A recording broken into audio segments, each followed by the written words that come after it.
Welcome everyone to the 8th round of the Unlimited 2D Racing Championship. Today here we're back from the summer break and we're here at Spa-Francorchamps in Belgium. It's been, a phenomenal season, especially if you're Apple Alpine and NAS. Like, both your drivers have been driving exceptionally well. And the nearest driver is Charles Leclerc, but he's closer to Perez than he is to Leclerc, so great news for them. McLaren, they've overtaken Force Amazon India for P2. However, it's really close. Ferrari, though, they have a new team owner in Dream Team. Let's see what he can do. Can he follow in the footsteps of Wallo last season, getting oh so close to the title? Or will he just crumble? This year is just like a practice year for him, before next year, the real thing. Also, rule changes. Rumors are in Season 4, just before Season 4, so stay tuned there. Anyways, on this qualifying session, it looks like Charles Leclerc, unsurprisingly, has P1. Sergio Perez P2, Lando Norris P3. Pierre Gasly so far P4. Really good qualifying up to this point for Pierre. With George Russell P5. Up front though, it looks like Sergio Perez has taken the lead going into the final sector. Leclerc has managed to get pole at all circuits, bar one. And it looks like here, just the straight line speed of the Apple Alpine manages to get pole from nowhere. Charles Leclerc finds pole position. The Sergio Perez, Lando Norris P3, George Russell P4, Pierre Gasly and Esteban Ocon P5 and P6, Lewis Hamilton P7, Alexander Albon P8, P9, Max Verstappen P10, Carlos Sainz, P11, Jack Aitken, really close to his teammate there. And then P12, Daniel Ricciardo, P13, Mick Schumacher, P14, Nico Hulkenberg, P15 and P16, Callum Ilott, Yuki Tsunoda, P17, Lance Stroll, P18, Valtteri Bottas, P19, Nikita Mazepin, and P20, Robert Schwarzman. Let's head into the race now. But before we start the race, let's have a minute silence for Antoine Hubert. He was a Formula 2 driver who sadly died at Eau Rouge at the 2019 Belgium Grand Prix. Let's have a minute silence for him, starting from now.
Antoine Hubert, we'll always remember you.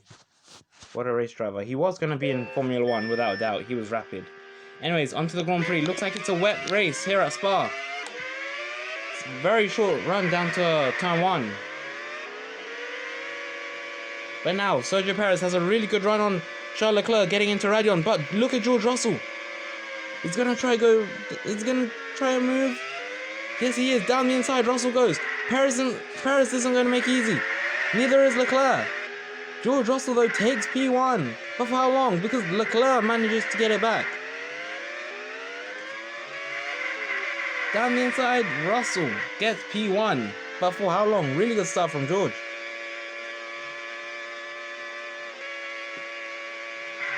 Not for very long, though. Leclerc gets P1 back. Even Perez wants to have a bit of Russell. Pierre Gasly though, what a weekend it's been up to this point so far. P4, Sainz P5. Norris though, look at that speed from Lando Norris. Just breezing past Carlos Sainz. Down the inside, Norris goes off Pierre Gasly. His next driver, Sergio Perez. No, Perez stays ahead. Whoever wins this race, by the way, or whoever finishes ahead of the other, between Russell and Leclerc, leads the championship. So this is really a massive weekend in both of their seasons. Charles Leclerc has never led a championship. But today could be his day. Today could be his first day of being championship leader. Slightly further back. Looks like both Mercedes battling there. Gasly forcing his teammate Ocon off the track. Ocon losing 2 positions. Wow. But it looks like Esteban Ocon's managed to get them back. But look at Max Verstappen. He's really fast. Into the bus stop chicane. Verstappen can't get him. And the forecasts are telling us some more rain to come. Ocon though round the outside of Gasly. Easy as you like. Now, Lando Norris is on him. No, he's his next driver, and he passes him with ease. The battle for 4th, 5th, and 6th, it's mainly been between Williams and Alfa Romeo. However, Mercedes, it looks like so far so good for them. Carlos Sainz though on Sergio Perez for the final podium spot. Sainz now, I think he's managed to get 2 podiums this season, so it's been a really good season back into racing for Carlos Sainz. Charles Leclerc though has just managed to run away with things. So far, he's led every lap of the race. Tyres now though, they're going to begin to degrade. I think now teams will begin to think about pitting. Leclerc stays out, Russell stays out. Sainz stays out. Perez comes in though. Perez, Ocon, Norris, Gasly, Verstappen stays out though. This is going to be crucial. This is really going to be crucial. Where do they come out? Perez, he comes out in front. No, behind of Max Verstappen. Going into radio now. Perez, is he going to get the move done? No. Verstappen uses us also. The rain comes down again. Perez cannot be getting himself held up behind Max Verstappen, especially on this lap. He's going to try around the outside. No, he's not. Esteban Ocon, he's found a gap. And he's managed to take P5. Perez takes it back. Up front. There they are, Leclerc and Russell. Now coming out. Perez, remember, he's racing Carlos Sainz. And because Perez was held up by Max Verstappen and battling Esteban Ocon, Carlos Sainz comes out of P3. That's not what Sergio Perez would have wanted. Further back, Pierre Gasly is making a move on Lando Norris. Norris just dips a wheel onto the grass.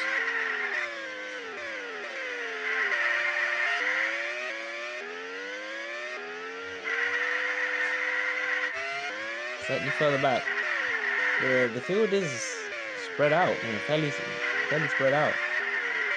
The closest battle on track is actually between the 2 Alpines. And then Sainz and Ocon. Where on earth is Perez? Perez, P5. He's lost some ground, definitely. Ocon tried a very ambitious move round the outside at the bottom of the Camel Straight.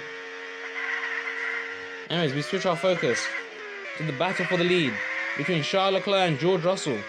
Robert Schwarzman's a backmarker. Is he going to get caught up? No, Leclerc laps him fairly easily. Russell, he gets impeded a little bit. He's not going to be happy about that. It's almost like Raikkonen and Juan Pablo Montoya. Back in, I think it was 2003, I think? Maybe 2004. I can't remember. But definitely George Russell's lost some time.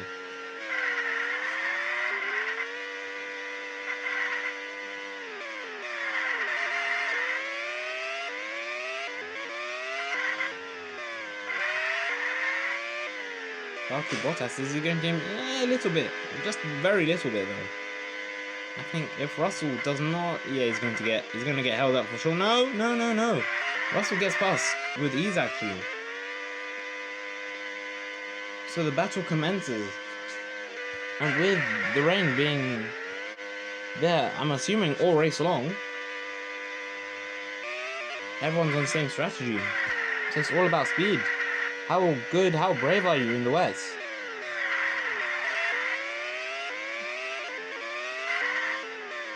George Russell all over Charles Leclerc. Is he going to make the move on Lance Stroll? Laps him. How easy will it be for Russell? Very easy. Now Russell's in prime position. Down the inside of turn 1 he goes. Russell now takes P1. Charles Leclerc is going to use some errs. Into Raikkonen. Russell goes wide. Russell, though, he has the inside line. Leclerc forces his way around the outside. What a move from Charles Leclerc. And that's how you know these two are battling for championships. Move like those. Those are the brave ones, which are going to win you championships. Carlos Sainz now, he's just managed to run away from Pierre Gasly and Sergio Perez. Honestly speaking, it looks like it's going to be a third podium for Carlos Sainz. Charles Leclerc though is in. He's pitted for the wets. Is he going to come out? He's going to come out behind Carlos Sainz. That's not what Alpine would have wanted. Well, I mean, the Alpine of Charles Leclerc. If you're the Alpine of George Russell, this is perfect. However, as long as Sainz does not impede Leclerc or slow him down, which I doubt will happen, you know, I think Sainz will just hop out the way. He knows that he's not fighting Leclerc. George Russell, there he is, he's stopped. George Russell has been undercut. However, now, the track's a little bit damp. But is it time now for the soft tyres? For the dry tyres? George Russell's making that gamble. Remember, last time out in Nürburgring, he made the move one lap too early. Lost a bunch of points that day. Charles Leclerc, I think if he pits now, he'll be good. Because Russell, the gap between Leclerc and Russell, 5 seconds, but no, Charles Leclerc decides to stay out one more lap. I think that's a mistake. Personally, I think that's a mistake. Okay, the gap is 6 seconds, but the track is going to be dry for sure this lap. Esteban Ocon, Lance Stroll, and Lando Norris, Sergio Perez, Pierre Gasly, they're all in. Valtteri Bottas. But Charles Leclerc stays out. He's going to begin to lose time now. Okay, the gap's 8 seconds, but surely it'll close. Surely it'll close. Okay, now he has a very long straight. He has to pit now. Charles Leclerc is staying out for another one. It's the final lap. It is the final lap. And Charles Leclerc is staying out. The gap is 7 seconds. The gap is 6 seconds. This is going to be tense. Towards the end of the lap, he's going to have no grip. He's going to have no grip right now. Yep, that's what we're talking about. He's going to have no grip. 6.4. 5.2. The gap is rapidly closing. 4.3. 3.3. Will Russell be able to get him? Or has Leclerc making the brave move? I think Leclerc's just about done it. Through bus stop he goes. Charles Leclerc wins at Spa-Francorchamps. What a Grand Prix. Led from start to finish practically. However, the last few laps got very hairy indeed. The only driver not to pit for dries. George Russell P2. Carlos Sainz P3. I think Esteban Ocon P4. Lando Norris P5. Sergio Perez P6. Pierre Gasly P7, Max Verstappen P8. Just to reiterate, just to classify, Sainz got P3, Esteban Ocon P4, Lando Norris P5, Sergio Perez P6, Pierre Gasly P7, Max Verstappen P8, Alexander Albon P9, Lewis Hamilton P10, P11 Jack Aitken P12, Mick Schumacher P13, Callum Ilott P14, Nico Hülkenberg P15, Lance Stroll P16, Daniel Ricciardo P17, Yuki Tsunoda P18, Valtteri Bottas P19, Nikita Mazepin and P20 Robert Schwartzman. So what does that mean for the championship? The gap now is 4 points to Leclerc. He now has a 4-point lead on George Russell. Lando Norris, P3. You already know he's going to be battling with Carlos Sainz and Sergio Perez. I think now it's becoming clear that Max Verstappen is not going to become. He's not going to keep his championship for another year. He's in a closer battle with his teammate Lewis Hamilton. Alexander Albon, 8th place may look good right now, but one bad race, it could turn on its head. You know, Gasly and Ocon, they're always there. Jack Aitken, 11th. Mick Schumacher, he's not having as good a season as he did last year, personally. But, yeah, still decent. Hulkenberg 13th, being the one-man team, I guess you could say. Tsunoda 14th, Alot 15th, Ricciardo 16th, Stroll 17th, Bottas 18th, Schwartzman 19th, and Mazepin 20th. Constructors-wise, Alpine, they have a massive gap over McLaren, who have an 18-point gap onto Force India. Alfa Romeo, they're in a close battle, I think, with Williams. But Mercedes, is it a bit too late? One good result for them, they're back in the fight for 4th. Haas P7, Ferrari P8, same point still with the Red Bull. Those two just can't. They just can't get away from each other. Alpha Tauri last. And it looks like, well, going into the Italian Grand Prix, Carlos Sainz has the lead for the first time this season and the first time in his career. The second half of the season, it's going to be mad, honestly. We're going to it. Remember, Monza last year was crazy. France, the crazy last few laps between Leclerc and Verstappen. Japan, that was a really good race around Suzuka, and we're going to 2 new tracks in Kuala Lumpur, in Malaysia. And we're going to Albert Park in Melbourne, Australia, before we finish off our season at Sao Paulo, Interlagos, Brazil. Thank you for joining me today. Can't wait to see you next time at Monza. Thank you and goodbye.